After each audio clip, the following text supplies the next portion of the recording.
A paz do Senhor, amados e amadas de Cristo. Vamos começar mais um estudo falando sobre Paulo, um pouquinho. Então nós vamos ler aqui Atos, o capítulo 28. Eu vou passar por alguns versículos para que possamos entender sobre o que eu vou dizer hoje, que seria sobre julgamentos, pré-julgamentos, que as pessoas fazem conosco. Assim foi com Paulo também. E assim foi com Jesus. Hoje eu vou usar o exemplo do nosso irmão Paulo. Eu vou ler com vocês o versículo 4 do capítulo 28, a parte B, para a gente iniciar, que diz: Certamente, este homem é homicida, visto como, escapando do mar, a justiça não o deixa viver. Aqui já começaram julgamentos sobre Paulo. Paulo tinha, sim, no seu passado, feito muitas coisas, até tirado vida de cristãos, porque ele achava que era o certo. Então ele agia achando que ele estava fazendo a coisa certa. Mas neste momento aqui do capítulo 28 de Atos, Paulo já não estava mais fazendo o que era errado. Paulo, ele estava agindo conforme a vontade de Deus, porque ele já estava convertido a Jesus. Mas os julgamentos sobre ele continuaram. E continuaram pesados. Porque as pessoas queriam ali que acontecesse algo de ruim para julgá-lo e tendo a certeza de que ele era alguém condenado. Então as pessoas, muitos ali não acreditavam que Paulo estava convertido, que estava andando uma vida justa a partir de então, pelo que ele havia feito no passado. Então nós vamos ler aqui no versículo 4, né, a parte B que nós lemos. As pessoas estavam pré-julgando ele, através das circunstâncias que ele estava passando naquele momento e pelo que ele já tinha vivido, pelo passado dele. Então, os julgamentos continuaram sobre ele. Assim é nas nossas vidas. Muitas pessoas levantam os dedos com acusações, né? O diabo veio para matar, roubar e destruir, e ele é o nosso acusador. Então, o diabo, ele usa pessoas para acusar-nos do nosso passado, de coisas que nós já fizemos quando não conhecíamos a Cristo. E assim foi com Paulo. No versículo 18 do mesmo capítulo, diz: Os quais, havendo-me examinado, queriam soltar-me, por não haver em mim crime algum de morte. Então, muitos ali estavam julgando Paulo, mas alguns estavam identificando que nele não havia erro naquele momento, pecado naquele momento, acusação a qual ele tinha que ser, que passar por aquele momento, porque as coisas que ele havia feito de errado estavam no passado, já havia sido resolvido na vida dele. Mas as pessoas, muitos ainda estavam culpando ele, criticando ele, julgando ele, condenando ele. Então a consciência de Paulo sabia que ele não tinha do que ser condenado mais naquele momento, porque ele já era nova criatura em Cristo. Então nós precisamos entender que quando vem acusações, se nós estamos em Cristo e são acusações de algo do passado, que você fez no passado, já pediu perdão para Deus, Deus já te perdoou. E a palavra diz que ele lançou no mar do esquecimento. Então quem te julga, quem te condena é o mal, é o diabo, não é Deus. E aqui acontecia a mesma coisa com Paulo, e acontece conosco. Muitas vezes durante as nossas vidas terão pessoas que virão nos acusar apontar os nossos erros do passado que Jesus já perdoou, e ninguém tem o direito de apontar erros do nosso passado e nos condenar se Jesus já nos perdoou. As coisas velhas se passaram, eis que tudo se fez novo com Cristo. Então, mesmo que as pessoas venham te acusar, você tem que saber quem você é em Cristo, quem você é em Deus, para que essas acusações não venham até afetar a tua fé. Porque às vezes a acusação ela vem tão profunda, ela vem tão forte e vem de pessoas que você não espera, de pessoas que estão próximas a você.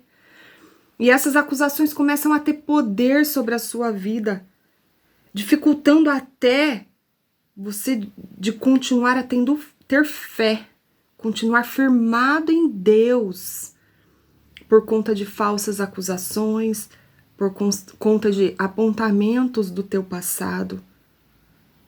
O que nós somos hoje é o mais importante para Deus. As nossas atitudes, a partir do momento que a gente aceita Jesus e começa a caminhar com Ele. Amém? O versículo 24 diz assim: e alguns criam no que se dizia, mas outros não criam. Então, alguns ali naquele momento estavam acreditando em Paulo, no que ele estava dizendo, mas outros não.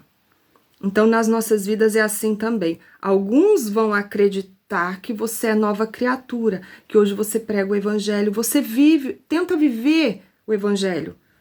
100% nós não vamos conseguir mesmo, só pela graça do Senhor. Mas aqui na palavra com Paulo foi assim, alguns acreditavam nele, mas outros não. E nas nossas vidas é assim também. Alguns vão acreditar em nós e outros não. Alguns vão acreditar no que eu estou pregando, outros não. É assim a nossa vida. Algumas pessoas estão ali próximas a nós somente para nos apontar erros, somente para nos criticar. E isso tem a ver com o que está dentro dela, e não mais sobre você, e não mais sobre a mim. Porque nós sabemos quem somos em Cristo, nova criatura somos. E nós sabemos das nossas atitudes. A acusação, ela vem, ela vai vir. Infelizmente, para tentar desestabilizar-nos, para tentar mexer com a nossa fé, com a nossa vida mesmo. Todos daquele lugar reconheceram que Paulo havia se convertido a Cristo? Não. Nem todos, porque a palavra mesmo diz. Alguns sim, outros não. Nas nossas vidas também. Alguns vão acreditar que hoje somos de Cristo, outros não. E é assim. Então,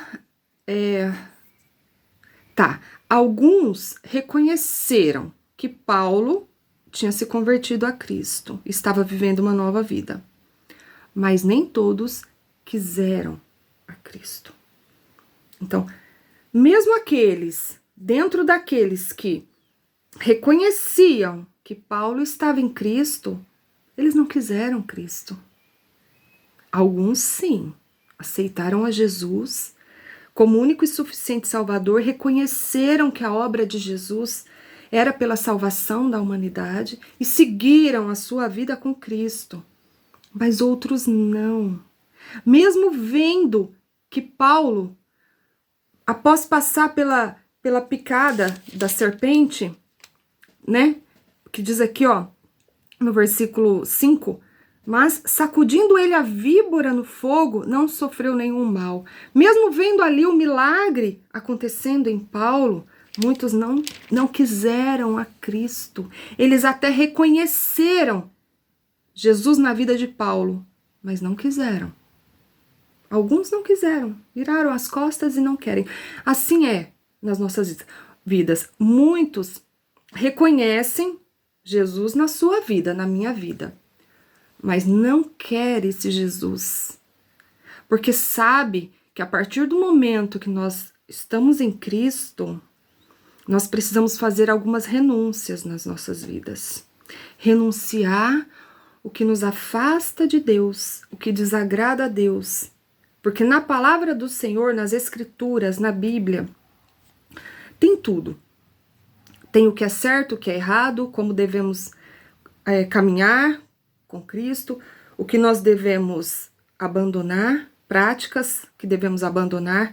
E isso são renúncias que nós temos que fazer na vida. E aqui, muitas pessoas, eles não quiseram Cristo, porque sabia que ia ter que renunciar a algumas coisas para viver esta vida com Ele. Deixaram Paulo pregar aqui. Acabaram deixando ele pregar. Anunciar o Evangelho. Mas alguns ainda resistiram e recusaram as boas novas. Assim como lá na época de Noé. Noé ele ficou mais de 100 anos falando, pregando, avisando do que iria acontecer. Mas eles não quiseram. Entrou Noé e a família na arca e foram salvos. Os outros não. Tiveram que passar pelas águas e ali ficar. Por quê? Porque eles não querem Deus. Então, infelizmente, muitos dos que passam pelas nossas vidas até reconhecem Jesus em ti, mas não querem. É muito triste, é lamentável, mas é a verdade. Alguns abrem o coração, que é a parábola da semeadura, né? Onde está sendo pregado, onde está sendo plantado aquelas sementes. Então, muitos passam pela sua vida, ouvem você falar de Jesus e querem, e aceitam. E começam ali uma nova vida com Cristo. Outros não. E não tem o que fazer. É só o Espírito Santo que convence. Nós não temos o poder de convencer. Assim como Paulo aqui na palavra. Ele pregou Jesus, reconheceram, alguns quiseram, outros não. Então, é assim. As nossas vidas é exatamente como foi aqui com Paulo. Então, assim também é nas nossas vidas os julgamentos. Nos julgam pelo nosso passado, nos acusam, apontam dedos, como juízes mesmo, juízes espirituais. Apontam e dizem até que você não é nada, que o teu passado te condena, mas Jesus não te condena. Se você entrega a sua vida para Cristo, recebe Ele, aceita Ele como único Senhor e Salvador da sua vida, Ele te perdoa. Quando você pede perdão, Ele te perdoa. E os seus pecados já não têm poder de te acusar mais. E assim foi com Paulo. Paulo sabia que naquele momento eles não podiam mais acusar ele, porque ele já era nova criatura. Algumas pessoas rejeitam a Cristo e a sua palavra. Não acreditam na nossa conversão, porque lembra dos nossos erros lá do passado, da nossa vida pecaminosa, das coisas que fizemos errado. E aí não consegue acreditar que hoje somos novas criaturas. E o que nós temos que fazer? Sacudir o pó e seguir pregando, seguir as nossas vidas. Não podemos perder tempo com aqueles que não querem Jesus, com aqueles que estão ao nosso lado só apontando o dedo e nos acusando. Nós precisamos seguir a nossa vida adiante pregando o Evangelho, que é isso que o Senhor manda. Nós precisamos seguir as nossas vidas, aprendendo mais da palavra, orando, tendo intimidade com Deus. Mas nós não podemos ficar perdendo mais o nosso tempo com quem não quer E isso a palavra diz que é jogar pérolas aos porcos. Nós precisamos seguir caminhando, caminhando. Tem muitas pessoas ainda para serem alcançadas pelo Evangelho. Então, muitas vezes nós estamos nos desgastando com pessoas que não quer, que já deixou claro para você que não quer Jesus, que não está disposto a viver uma vida de renúncia com Cristo. Então, nós não podemos perder o nosso tempo. Vamos orar, vamos amar, mas vamos seguir adiante, seguir em frente. Porque o nosso alvo é conhecer a Deus e fazê-lo conhecido. Este é o lema da igreja que eu sou membro, que eu participo. Então nós precisamos conhecer a Deus e fazê-lo conhecido. No versículo 31 de Atos 28, Atos 28, versículo 31, diz: pregando o reino de Deus e ensinando com toda a liberdade as coisas pertencentes ao Senhor Jesus Cristo, sem impedimento algum. Então aqui Paulo continuou pregando. Então, independente do que se levanta para impedir você de pregar a palavra, de continuar seguindo a tua vida, continuar buscando ao Senhor, que vão se levantar mesmo. O diabo, ele usa pessoas, ele precisa de um corpo, os demônios precisam de um corpo, e ele vai usar pessoas próximas a você, infelizmente, que estão dando brechas, que estão permitindo ser usados pelo mal, para tentar impedir você de pregar o evangelho. E assim foi com Paulo. Mas o que ele fez? Ele continuou pregando o reino de Deus. Então, que continuamos pregando o reino de Deus com liberdade, que ainda temos a liberdade de pregar. Pela graça e misericórdia do Senhor, hoje, nós ainda temos a liberdade de pregar o evangelho. Amém? Então, que esta palavra de hoje venha te encorajar a continuar pregando o evangelho de Cristo. E que venha te encorajar também a acreditar que as acusações mentirosas do diabo para tentar te paralisar estão caindo por terra agora, em nome de Jesus, pelo poder que há no nome de Jesus. Que o Senhor Deus repreenda toda acusação, toda forma de paralisia, toda forma de julgamento que veio por cima de ti para te enfraquecer, que o Senhor Deus repreenda agora em nome de Jesus. E que a palavra do Senhor esteja firme e presente na tua vida, nos teus lábios, no teu pensamento, na tua mente, para que possamos pregar com excelência, através das nossas vidas, do exemplo das nossas vidas. Porque quando Cristo habita aqui, quando somos novas criaturas, tudo muda em nós. O nosso pensar, o nosso falar, o nosso agir. Então que você possa hoje ser encorajada a continuar caminhando com Cristo e pregando a palavra do Senhor, independente do que se levanta contra você. Amém? Fique na paz do Senhor Jesus. E estamos caminhando, porque breve Jesus voltará para buscar a sua igreja. Maranata, fique na paz. Amém?